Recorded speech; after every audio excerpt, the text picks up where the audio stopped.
The Sanatan Dharma debate is going on in Tamil Nadu and specifically in the Madras High Court. The court had asked Udayanidhi Stalin to submit what evidentiary basis he had in the speech that he made a few weeks ago where he said it's time to eradicate the Sanatan Dharma.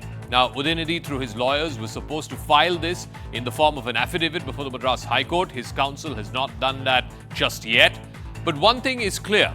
There are parts of ancient Tamil texts, and presumably his lawyers will use this as some of the evidentiary basis for his conclusion or for his contention that Sanatan Dharma needs to be eradicated. There are certain ancient Tamil texts and certain portions in those texts which are against the caste system, which are against Manu Smriti, but none of these texts have ever openly advocated against Sanatan Dharma, against Hinduism as we know it. So the question is, A, what is the evidence basis which Udayanidhi came to this contention? And more importantly, if there isn't evidentiary backing for his claim, then has he tied himself up in knots? Has he landed himself in a political spot of bother? We'll get to all of that in just a moment with our guest. But first, the story so far.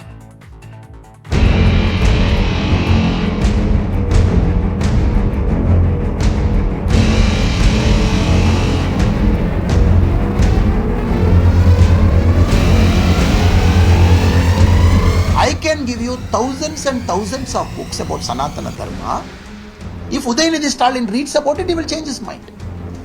Now you have a stupid logic, stupid premise. To defend it, you want to pick up one book, which I don't agree of that book, or thousands of Sanatana Dharma practitioners don't agree with that book. Still there is opposition to people from other communities going and performing, from Hindu people from other communities, going and performing pujas in temples. Then what is Sanatana? That is Sanatana. Is it not Sanatana? Why should we be not allowed to perform pujas in temples? I was also God's creature.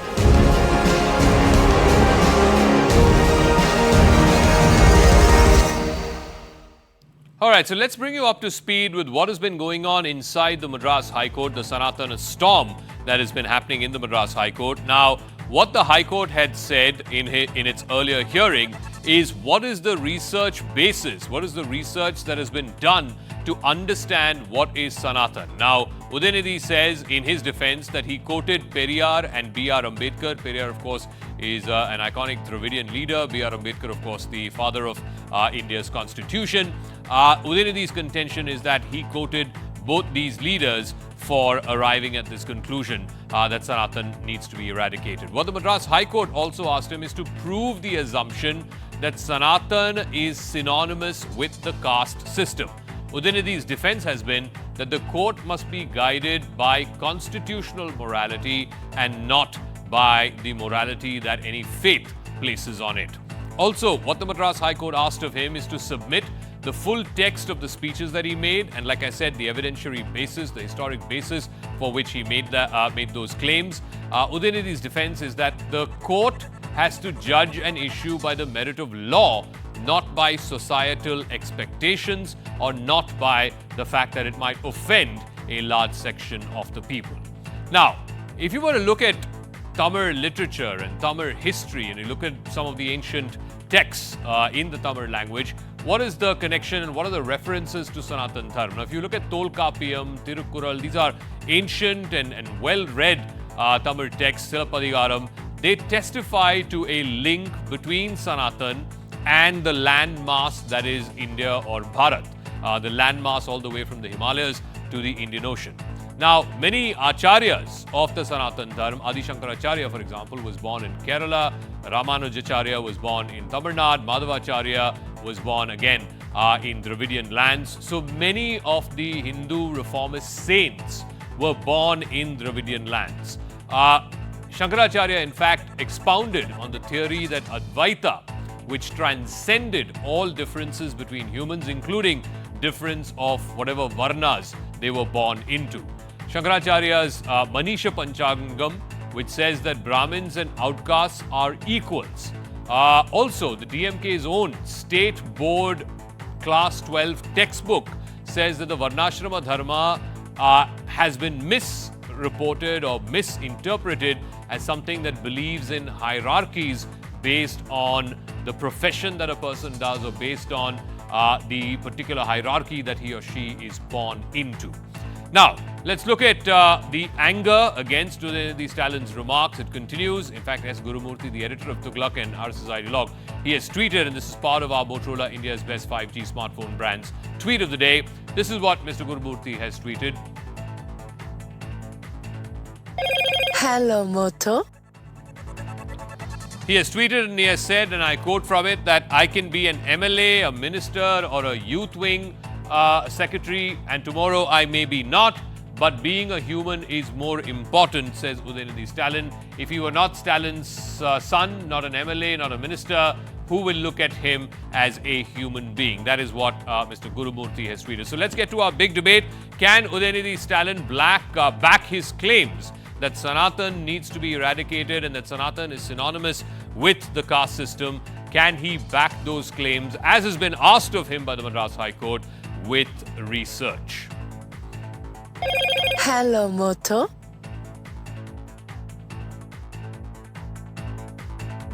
All right, so let's go across to our guests. Madhuvanti is member of the BJP. Rahul Ishwar, activist. P. Pulla Rao is a political analyst. And Professor Chandan Gowda is professor at the Institute for Social and Economic Change in Bangalore. Madhuvanti, let me start off by asking you, Mr. Udayanidhi Stalin and, of course, the Dravidian movement's contention is that they have always been against the caste system, and numerous sort of Hindu scriptures, whether it is Manusmriti, whether it is the Puranas, the Vedas, have sort of inherently systematized the caste system. So when he says Sanatan Dharma must be eradicated, his contention is that the caste system must be eradicated. That is something that anyone would be in agreement with. Good evening, and good evening to my fellow panelists, and wishing you all in advance happy Deepavali. The point here is Sanatan Dharma has nothing to do with the caste system. I do not understand from where Mr. Udayanidhi Stalin has gotten this idea that the caste system, which is Varnashrama Dharma, is connected to Sanatana Dharma.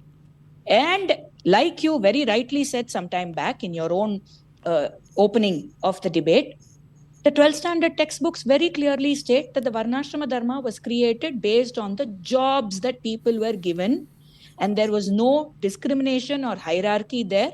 In fact, Saint Ramanujacharya went up on top of the temple in Tirukostriyur and shouted out the mantra Om Namo Narayana for all to hear. He never discriminated and said that Om and so forth. And Sanatana Dharma basically means the eternal.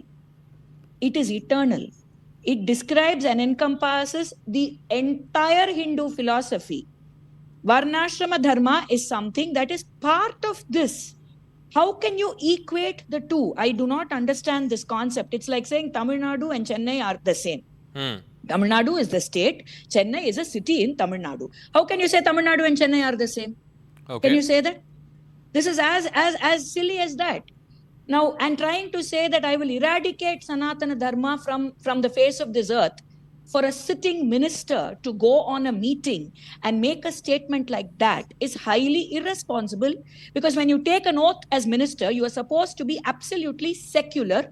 You are not supposed to talk ill of any faith. Am I right? Yeah. That is what the constitution of this country, one of the founders being B.R. Ambedkar, whom all of them fall at his feet and put statues for, has said.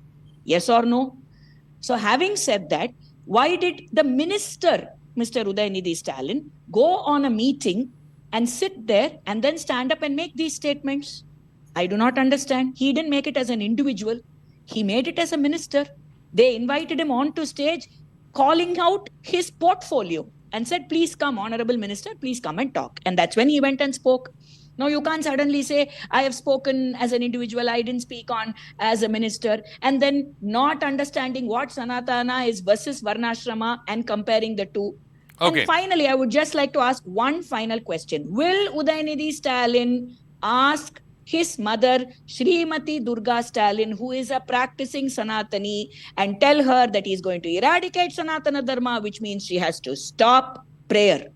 Please, I need an answer. Okay, so let me ask Rahul Ishwar, the contention by not just Udayanidhi Stalin, but there is a whole Dravidian school of thought which says that one of the integral texts of Sanatana Dharma is the Manusmriti, and the Manusmriti sort of has divisions of people basis their birth. The Brahmins are at the highest echelons of that, then the Kshatriyas, the Vaishyas, the Shudras. This is an inherent reality of Indian society, not just 1,000 or 2,000 years ago, but even today. So their contention is that this is inherent to Sanatan Dharma and therefore it is discriminatory, and that is what needs to be eradicated. That's what Udayanidhi Stalin is also saying. Zaka, two submissions. I am a Sanatana Dharmi, a practicing Hindu and a Hindu activist.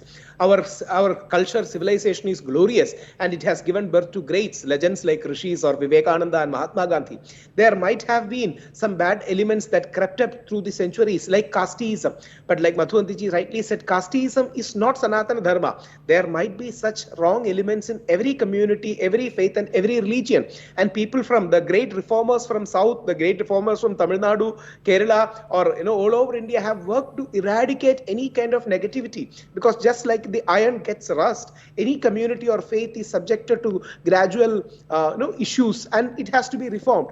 What Udayanidhi Stalin said wrong is he mentioned the entire Sanatana Dharma, stereotype Sanatana Dharma and Hinduism, and he used words like eradication. He used words like dengue, malaria or AIDS, and he was using words like corona to equate to a faith. Can we even think of using such a word with Holy Christianity or Holy Islam? Yeah. Whenever I say, I always make it a point to mention positive adjectives to them, because that is the Indian culture of respecting every faith and culture. So Udayanidhi Stalin has ventured into an area of hate speech, which can even come under 153A, and he has ventured into 295.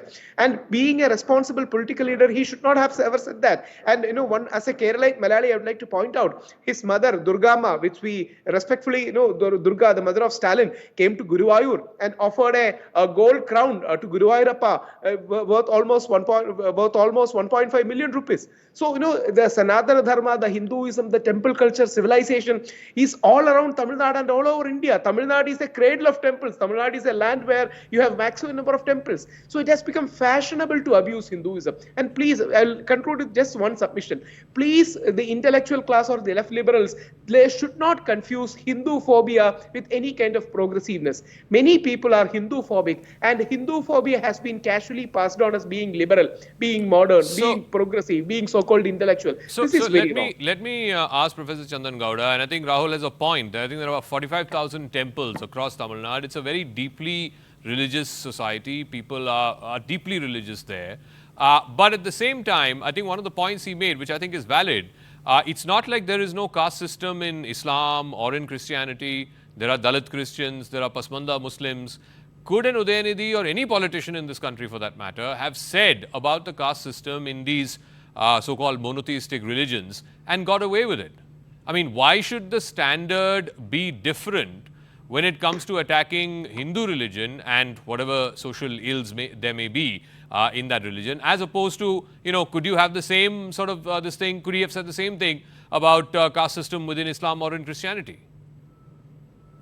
Zaka, I think we are making a mistake when we say he doesn't have the guts to do that vis-a-vis other religions. The fact is, in the popular imagination, in the Indian public imagination, caste is something that is seen to exist only in Hindu religion, right? In fact, it's only now that the activists for Pasmanda, the movement activists, and the Dalit Christian movement, they have been trying to say, no, caste exists even here too. So if Udayanidhi Maran is not talking about it, it's completely because caste is identified exclusively with Hinduism. I don't think he fears, ruffling feathers on the other side. It's really the commonsensical notion that caste exists only among Hindus. So I would give him the benefit of doubt on this one. What's the other question you asked, Zaka?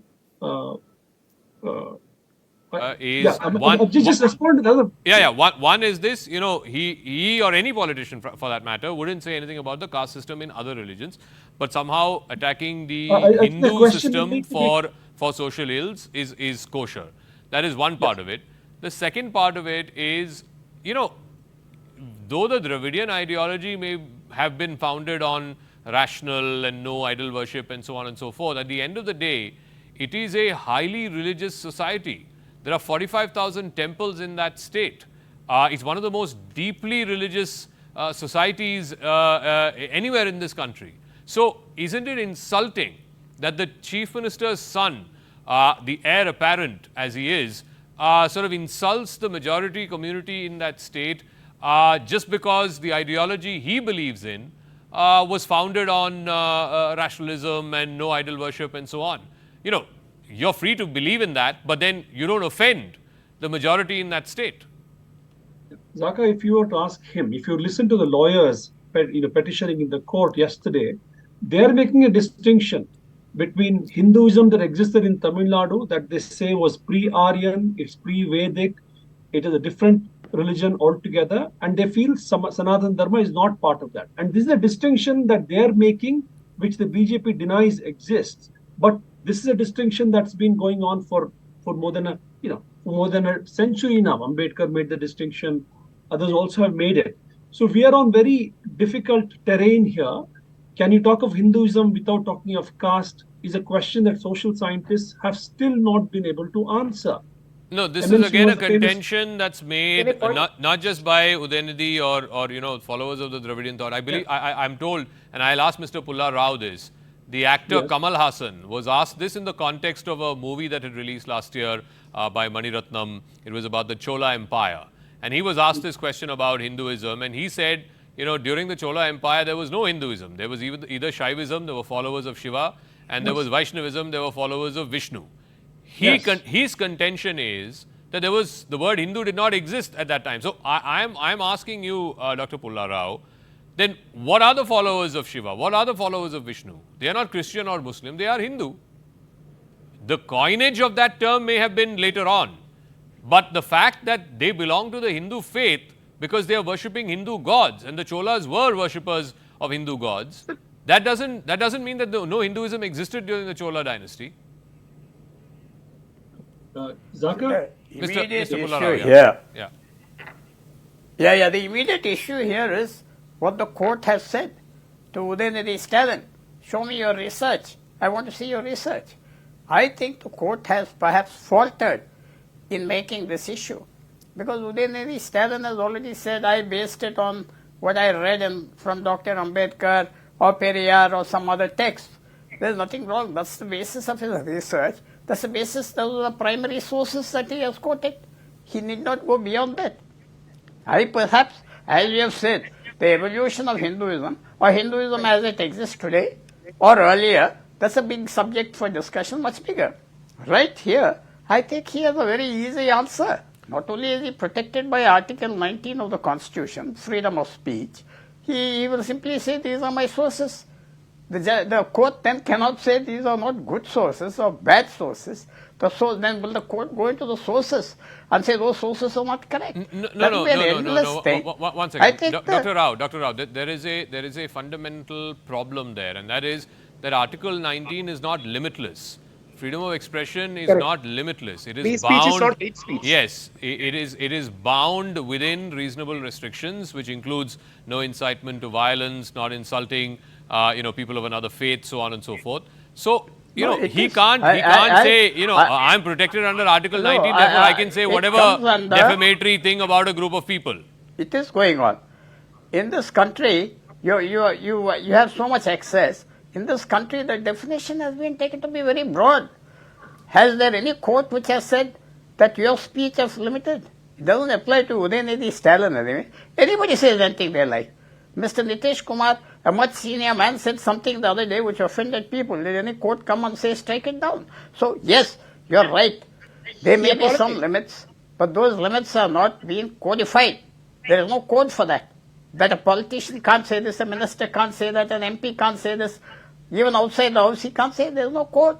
No. Let us be very frank about it. No, there may not be any code, but I think it's very clear. You can't incite violence. You can't spread enmity or hatred amongst groups. This is very well codified in the law. I may not agree with him, but he has not inspired what reasonable restrictions are there is very, very clearly outlined in the law. No, in the context of Tamil Nadu, have not these arguments been going on for nearly 100 years? Is it something that he has said which is very original? What I am trying to say is, I may agree with him, I may not agree with him. But from the point of freedom of speech and evolution, this has been being talked in Tamil Nadu for the last 70 years, 100 years. If you go to the Justice Party. And nothing has changed. Nothing has changed. Why are they so excited? Madhuvanti wants to a quick rebuttal, and then I want to come to the second part of this debate as well. Yes, quickly, ma'am. Yeah. No. Just a quick answer to Mr. Pularao. He says that Article 19 is limitless. Then how come these limits were shown to Nupur Sharma? How can you justify that then? There is a code of conduct. No, there is a limit. Limitless. You have to understand that you cannot speak against any religion. I want somebody disrupt to show and me the upset limit. people who believe in that faith. How is it that the rule changes for one person from one person to one person? Does Mr. Pularao have an answer for that? Yes, I have an answer for you. Why is it? Have you seen the witch operation which is going on in some states like Telangana, Andhra, and Bengal? Why has no court stopped it? I'd be very happy if they stopped it. Why did they not enter this arena where politicians are in the crossfire of politicians, this party or that party? The worst things are being said. Why has no court stopped it? I'll be very happy if they stop it. Why did they not stop it? Mr. Pularao, that's what I want to ask Mr. Pularao, because I think the point that Madhuvanti is making and our viewers, which our viewers will also, I think, find intriguing, is that just because in certain religions there is this concept of blasphemy, you can't say anything against that God, that becomes automatically defamatory and there are criminal charges pressed against the person who says that. Whereas in Hinduism, there isn't the concept of blasphemy that anybody can say anything and get away with it. That double standard, I think, is what is being questioned. But be that as it may. Be that as it may, I want to move to the second part of the debate, which is also very interesting. This involves the political figure on the other side of the spectrum of Udayanidhi Stalin. This is the BJP state president, Mr. Annamalai. This is ongoing row. And he, in fact, started this a few days ago as part of his yatra, where he said initially that all Periyar statues outside temples will be removed. Now, subsequently, after a backlash to that, Mr. Annamalai has issued a clarification saying that he is sort of clarifying on his comments, saying that after coming to power, instead of removing all Periyar statues, what they would remove is all flag posts, all notice boards, all statues of not just Periyar but other anti-religious icons that are placed in front of temples, and instead they will remove that and move that to another location. The state BJP president had earlier faced flack from the DMK, the ADMK also, which used to be allies with the BJP up until a few weeks ago, where they said that the people of Tamil Nadu would never let someone govern them after making such a statement. So let me then put that to Madhuvanti. The fact that your state president has had to sort of walk back on some of those comments. Initially, he said, we'll remove all the statues outside temples. And then he said, no, we'll remove it and place it in some other location. This is the fundamental, almost identity fight that your party has to define for itself in the state of Tamil Nadu. Yes, you can rail and rant against Periyar. You can call him anti-Brahmin. You can call him anti-Hindu.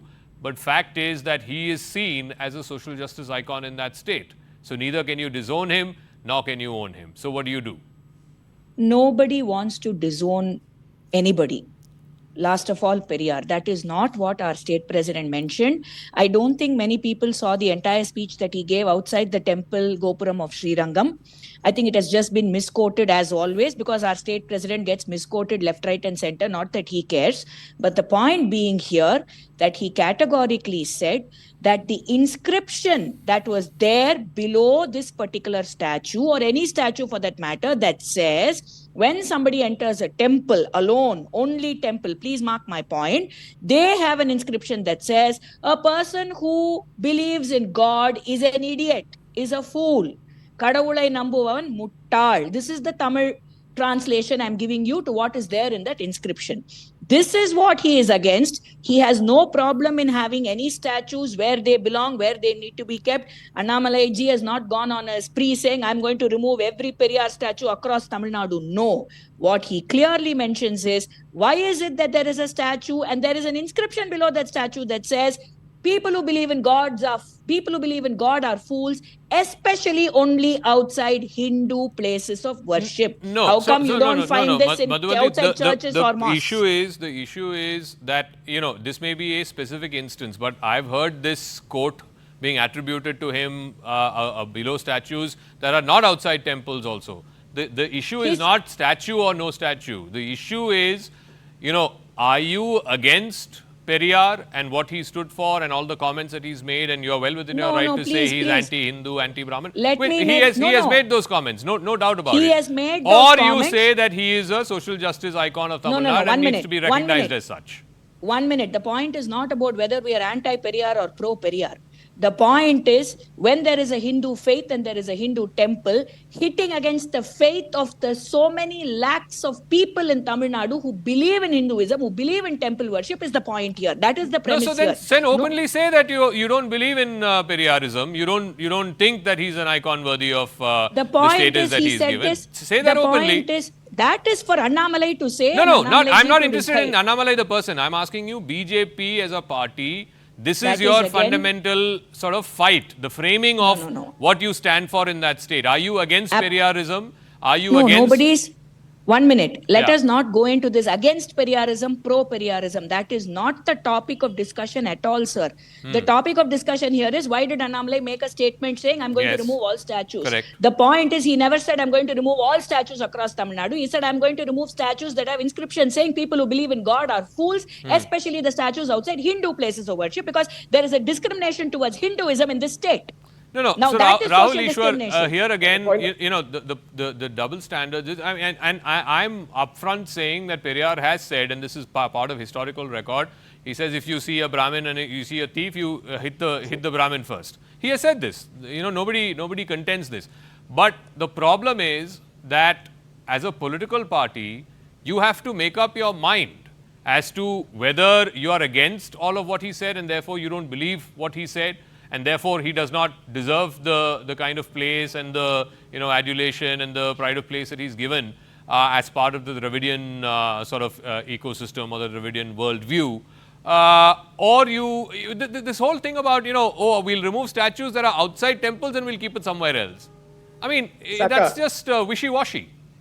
Saka, 3 quick submissions. 1, history is complex, multi-layered. There are no heroes and villains. There are real-life people with many shades. Second, as a Brahmin and as a practicing Hindu activist, if ever I could meet Periyar on an imaginary scale, I would touch his feet and ask for apologies. Because history says Periyar was ill-treated when he went to Kashi, and that's how he went to have food in a particular place where Brahmins were there and he was pushed. And that's how Periyar Ramaswamy Naikar, even his name is Ramaswamy Naikar, turned against Brahmins and Hinduism. Maybe we have done mistakes in our past. That was the attitude of people like Mahatma Gandhi. I'm a Gandhian Hindu, where Mahatma Gandhi even invited Periyar to come to Kerala for temple entry agitations. There were mistakes of the past that happened. Yes, Periyar even in 1973 has even called on extreme measures against the Brahmin community, but things have passed. It's time to make peace with Periyar in the right way. And he has done great contribution to Tamil Nadu, Dravidian movement and social justice. There is no denying that. But at the same point of time, we need to see it in a very nuanced way.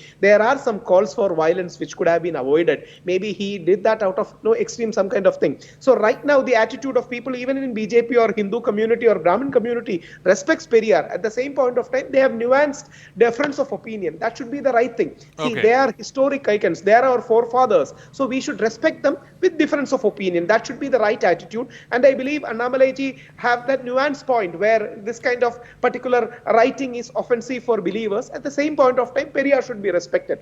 So there is a nuanced, multi-layered approach that should be there. So Chandan Gowda, if the nuanced, multi-layered approach is only coming from a particular worldview or a particular ideology, and the other side is basically saying, oh no, we need to eradicate what those guys believe in, where is the nuance on that side? The whole thing starts from this conference that was organized by Dravidian groups which said eradicate Sanatan. That's where Udayanidhi Stalin went and said that it's like cholera, dengue, malaria. There's no treatment for it. It has to be eradicated. Now, either you come to the conclusion that, okay, we live in a multicultural society, as Professor Rao said, there's Article 19, you can say whatever you want, as uncomfortable as it may be to me, but the starting point for the other side is eradicate what those guys believe in. That can't be a starting point. Dr. Very quickly, the Periyar quote, he began all his speeches with that quote, and he was saying there is no God. And he's not saying there is no Hindu God. So, this goes back to the initial question. When he's denying God across the board. So he's not confining it specifically to any particular faith. He's an atheist. Be that as it may, the other question that you just raised, again, I'll stand, Udayanidhi Stalin comes from a lower caste background. His mother may be a devout, a worshipper, but he has a right to feel angry about the fact that he's grown up in a lower caste community, and that means psychologically a lot of stressful things. Professor Gowda, he is the son of the chief minister. No, one second, hang on, please. Let's not. No, hang on. He was born with us. Nothing against him personally. But the fact is, he is the chief minister's son. His family has been in politics for the last 3 generations. I think it would be absolutely accurate to say he was born with a silver spoon. Diamond spoon. Come on. To say that he felt the humiliation of the caste system, I don't think that's accurate at all. Zaka, all the money in the world will not elevate your caste status. I mean, this is the thing about caste, which is why people have argued against it for so long. It is a stubborn problem. Anyway, let's give him a chance to explain himself in the court. Yeah. But I think we sometimes can be very literal. There is, in Tamil Nadu, politics is marked by a high degree of polemics, and this is Dravidian political culture for you, Zaka. Okay. We can't be literal about how we understand these things. When he says eradicate, I come back to this whole point. I'm not even stressing on this, Professor Polarao. I'll give you the final word. Though Periyar may have been an atheist, a rationalist, did not believe in God, and I think that's true of Karunanidhi as well. But fact is that their immediate family members are all people who believe. Stalin has said this on numerous public forums that his wife goes to the temple and he doesn't stop her, right? Yes. The point is, the Hindu side, the BJP side can argue, isn't that blatant double standards? Because one of the foundational tenets of Dravidianism is rational thought, that you don't believe that God exists, that you are atheist, right? Half the DMK doesn't believe in that, right? DMK folks go to temples, as do AIDMK folks. Both of them have originated from the Dravidian ideology and the Dravidian thought. Now, my point is that why shouldn't the BJP side or the Hindu side call that out as a double standard? Just as, and this is my problem with what Madhuvanti was arguing, just as the DMK and the Dravidian guys call out Angalamman for saying on one day you say I'm going to remove all Periyar statues and the second day you walk back because of the backlash. Both are unacceptable. No, he didn't walk back. Anyway, well, let's agree to disagree. No, he didn't walk back. We can agree to disagree. Dr. Polarao, yeah. You see, basically, I'm really surprised. Everybody knows that Periyar has been equally condemnatory of all religions. He has not only he has said, I don't believe in God, I don't do this, I don't do that. He has not, perhaps being more Hindus there, we naturally take more offense. And the other thing which Mrs. Madhuvati must agree is, have people listened to Periyar and stopped going to the temples there? Has the statue made any difference?